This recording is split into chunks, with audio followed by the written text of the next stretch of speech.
Buenas tardes a todos y, bueno, en primer lugar, darle las gracias a los estudiantes de Economía y a quienes organizaron el Congreso por invitarme a participar en la sesión y además la sesión de clausura. Y entonces, la presentación la voy a hacer leída, cosa que normalmente no suelo hacer, pero creo que en ocasiones que por ese seriecito, y esta es una de esas ocasiones. Además, desde primaria soy bastante malo leyendo y el cuento puede valer la pena decirlo, y es que alguna vez llegó a mi casa una comunicación del departamento de psicología de la escuela donde yo estudiaba diciendo que yo era dislexia.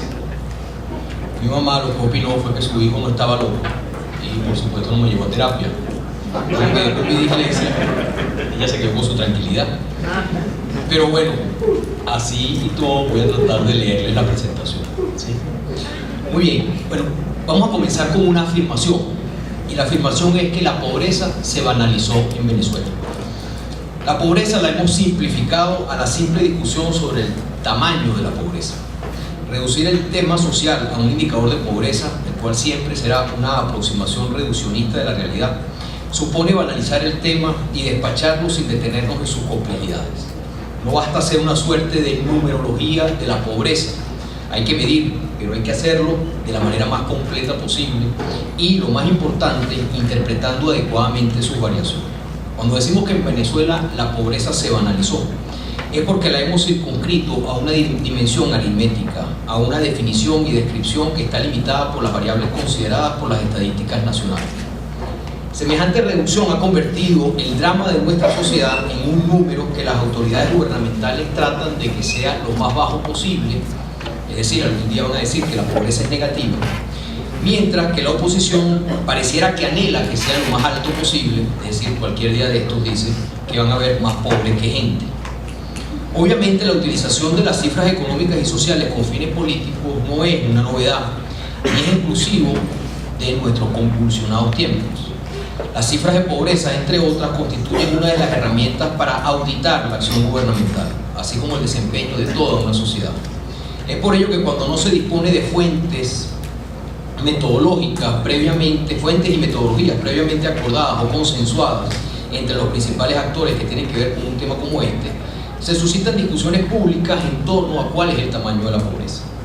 La oposición tiene unas cifras, sus cifras, y por su parte el gobierno tiene otras, las suyas, las cuales finalmente serán oficiales y serán las que publiquen los organismos internacionales.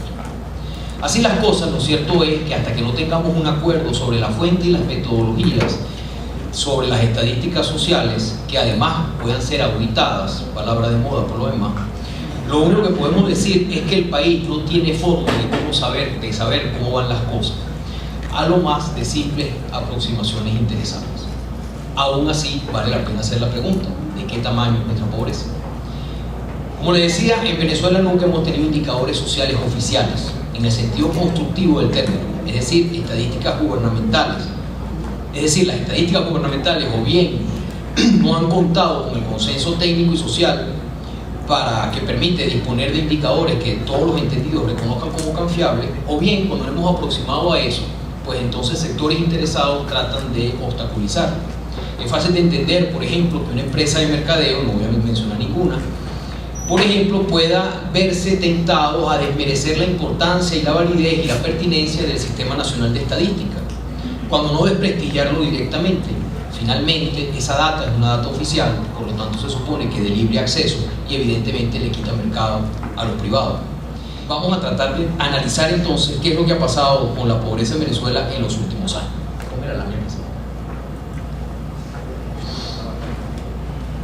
Para analizar esta lámina, ¿verdad?, esa serie desde el año 97 hasta el año 2013, proyectado obviamente el último, ¿verdad? Para analizar esa lámina tenemos que subdividirla por lo menos en 4 periodos, que es lo que allí aparece dividido. El primer periodo podríamos llamarlo de reanimación económica, que va del 97 al 2001. Este periodo tiene lugar durante la instauración del programa de ajuste conocido como la Agenda Venezuela, que se aplicó en la segunda mitad del segundo gobierno de Rafael Caldera, Este programa económico reanimó las inversiones y el crecimiento del país junto con cierta estabilidad de los precios del petróleo, lo que permitió que el número de pobres por el método de línea de pobreza cayera 16.6 puntos porcentuales, ¿sí? La caída esa que observa. Si bien los ingresos de las familias mejoraron tras la reanimación económica, de allí la reducción de la pobreza en el ingreso, características más estructurales de la pobreza, es decir, aquellas variables vinculadas al tipo de vivienda, a la educación, a la ocupación de sus miembros, no mejoraron lo suficiente como para que se redujeran los hogares, pues son personas, en situación de pobreza, en términos absolutos. En resumen, al final de este periodo, el porcentaje de personas en pobreza pasó de 60% a 45%, mientras que la pobreza en hogares por métodos combinados, como de necesidades básicas insatisfechas, solamente cayó de 28.2% a 27.8%. El segundo periodo es el periodo que podríamos llamar de crisis política o crisis de gobernabilidad, que duró entre el 2001 y el 2004. Los cambios políticos ocurrieron en el país a raíz del triunfo electoral de Hugo Chávez Frías en 1999, fueron socavando las bases de consenso tradicional de la democracia venezolana e instaurándose otros, lo que activó movimientos conspirativos tanto en el campo militar como en el civil. Para el tema que nos ocupa, ¿verdad?, que no es precisamente la política, la desestabilización política que se inicia con el intento de golpe de Estado en abril del 2002, que culminó con la negativa de la revocatoria del mandato por votación popular en agosto del 2004, ¿verdad?, todo ese periodo fue la crisis política, significó un aumento espectacular de la pobreza, tanto la de ingresos como la contabilizada desde métodos combinados, ¿verdad?, esa que incluye varios indicadores. En términos absolutos, la pobreza de ingresos creció de 34.1%,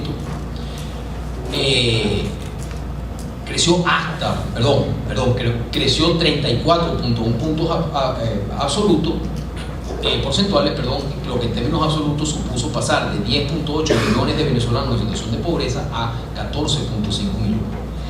Tal aumento empujó el porcentaje de personas en situación de pobreza, ¿verdad?, de 61 a 31, que estaba a principios de este periodo.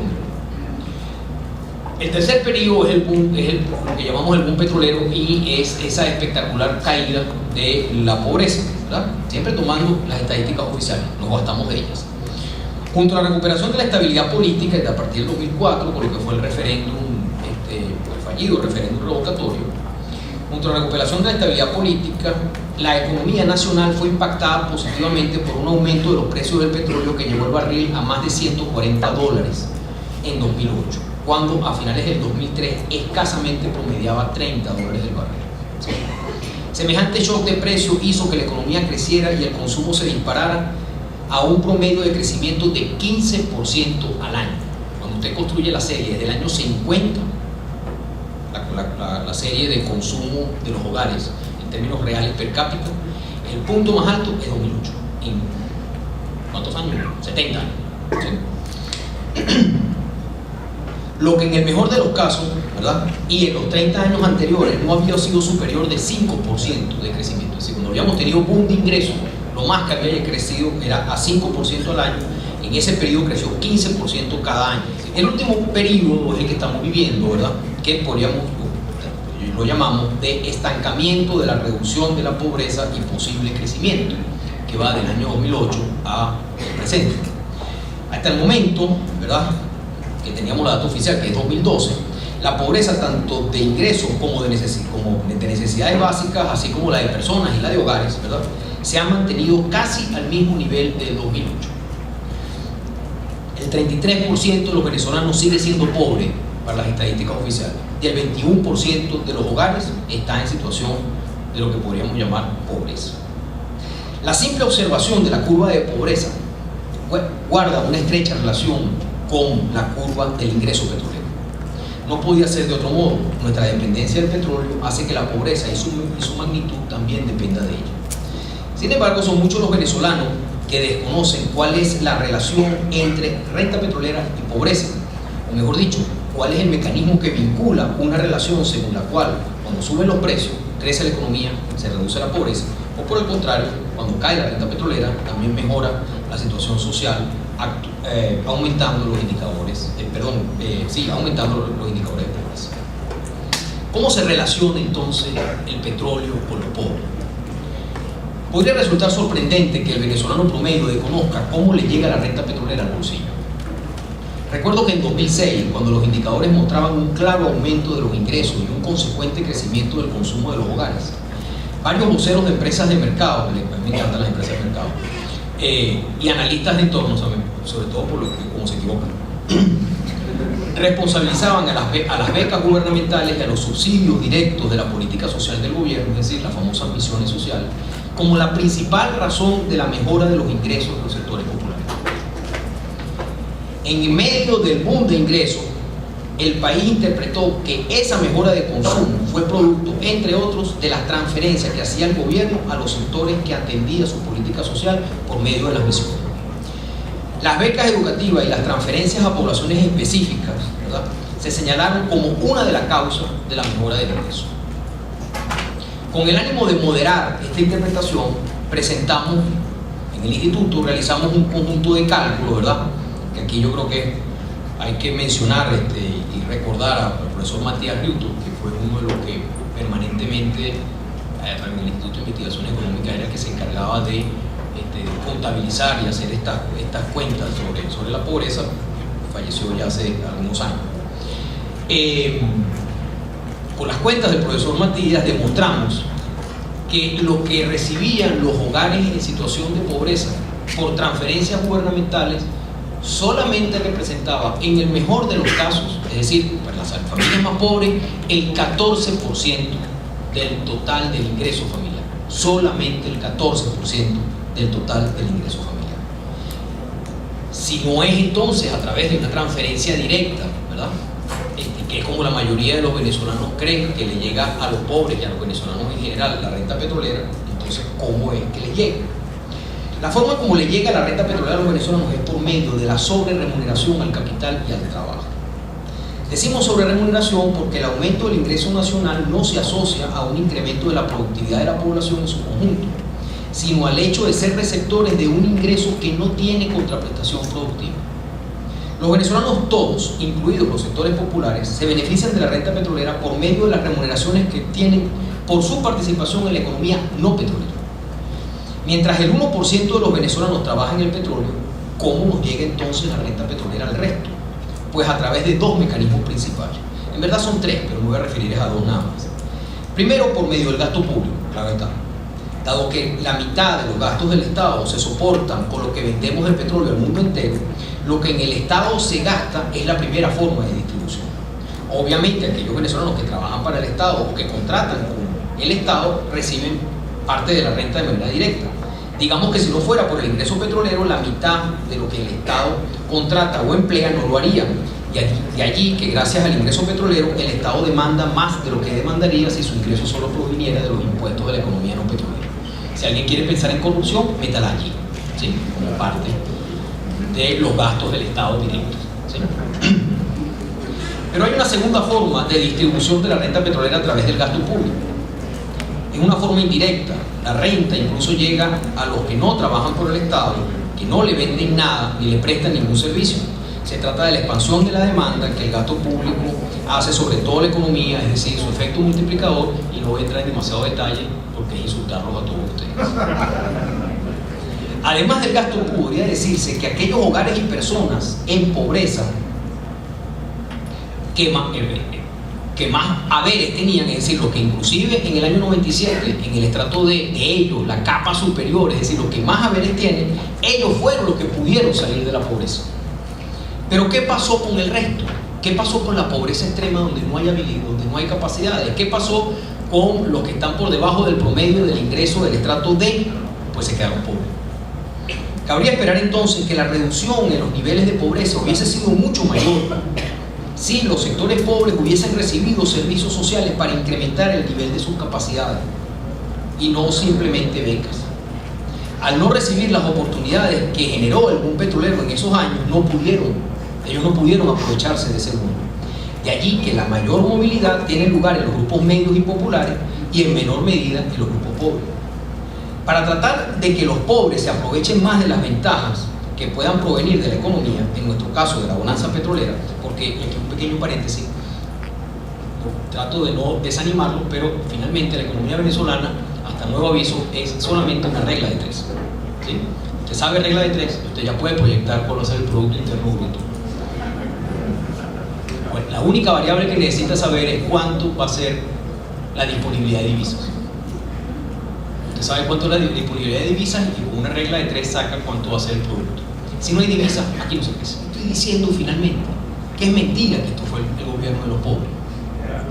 Cualquier otro gobierno haciéndolo igual de mal o incluso peor hubiera tenido ese resultado, sin lugar a dudas. Entonces la fama internacional, ¿verdad?, que adquirió el gobierno de Venezuela entre el año 99, para ser más específico, entre el año 2004 y el año 2008, o inclusive en estos últimos años, ¿verdad?, fue absoluta responsabilidad de la casuística del aumento de los precios del petróleo. Cuando pensamos en capacidades o el desarrollo de ellas y cómo adquirirlas, evidentemente estamos hablando principalmente de los asuntos referidos con la política social en general y puede que con mayor énfasis en la educación. Mientras que cuando nos referimos a las oportunidades, ellas tratan fundamentalmente de temas referidos a la política económica, en especial al empleo y a las posibilidades de emprendimiento. Obviamente, capacidades y oportunidades no son categorías independientes entre sí. Una sociedad de oportunidades permite que sus miembros accedan y acumulen capacidades. Y es desde esas capacidades que los individuos son capaces de producir oportunidades para los demás. El círculo virtuoso de las sociedades que entran en esa lógica de generación de oportunidades desde las capacidades de sus miembros es lo que va posibilitando que la pobreza se reduzca. No el llamado al esfuerzo, que es el que propondría una fallida perspectiva individual de la salida de la pobreza. Si ese fuera el único camino para abandonar las carencias materiales, pues entonces ese camino estaría reservado solamente para el 2.5% de la población, es decir, el porcentaje representado por la cola derecha de la distribución normal. De la pobreza se sale por medio del trabajo y del estudio. Ambos no son resultado exclusivo del esfuerzo individual. Más allá de los admirables ejemplos de dedicación al estudio y el esfuerzo laboral, los países que han logrado salir de la pobreza o reducirla a menos del 10% de sus habitantes, en un marco de independencia, libertades ciudadanas y promesas ciertas de ascenso social, son los que han logrado combinar crecimiento económico en el largo plazo, masificación de la educación de calidad e incluso productiva e inclusión productiva de todos los sectores sociales, de todos los sectores sociales, todo ello en el marco de unas políticas sociales dirigidas a la reducción de la desigualdad y la desigualdad territorial. El círculo de la superación de la pobreza comienza por el desarrollo de las oportunidades productivas, inversión y empleo, junto al incremento y el acceso a bienes sociales para incrementar las capacidades de los individuos. Dicho lo anterior, ¿verdad?, pareciera que la superación de la pobreza requiere centrarse en tres aspectos. El empleo, como resultante de una política económica que tenga por sesgo la reducción de la pobreza, no el crecimiento. Y por eso hace énfasis en el empleo. En segundo lugar, la educación como instrumento por medio del cual participar y contribuir en la generación de riqueza para salir de la necesidad. Y en tercer lugar, políticas públicas que faciliten los dos condicionantes anteriores mediante una intervención del Estado, no solo prudente, sino que incluya a la mayor cantidad de ciudadanos posible. El epílogo es la última pregunta: ¿y en cuánto tiempo se sale de la pobreza? Y esta sí va a ser cantada. Entre el año 88 y el año 91, este cuerpito tuvo que vivir en Lima por un proyecto de investigación. Esa era la época de finales del primer gobierno de Alan García, donde yo llegué a tener en el bolsillo una cosa que era un billete de 5 millones de intis. O sea, el billete decía 5 millones, 5 y 6 ceritos al revés, ¿sí? Una sociedad atravesada por un movimiento terrorista guerrillero que se llamó Sendero Luminoso, una situación de paralización permanente porque todas las noches a las 9 de la noche comenzaba un toque de queda que solamente en la zona rosa de Lima, vinculada a la zona de Miraflores y vinculada un poco a las embajadas, que eran más o menos 4 cuadras para un lado y 4 cuadras para el otro, el toque de queda era hasta las 11 de la noche. Un país donde toda la clase media vendía y se endeudaba y hacía lo imposible para que sus hijos se fueran de allí. Esa sociedad que yo vi entre el año 88, ¿verdad?, y el año 91 cambió de manera radical en menos de 10 años. Y hoy Perú es la sociedad latinoamericana que más rápidamente está creciendo, y Perú es la sociedad que más está reduciendo en términos relativos su pobreza comparado con el resto de los países del continente que tienen niveles de pobreza similares a los del Perú, ¿sí? Y todos los hijos de mis compañeros que los sacaron para que estudiaran afuera o para que se libraran del pavor que era Perú y que era su ciudad Lima, todos regresaron. Por lo tanto, los cambios y las mejoras en las situaciones sociales pueden ser bastante más rápidas de las que uno se imagina. Y a mí no me cabe la menor duda que el destino de Venezuela va a ser, si no como el del Perú, por lo menos bastante mejor. Muchas gracias.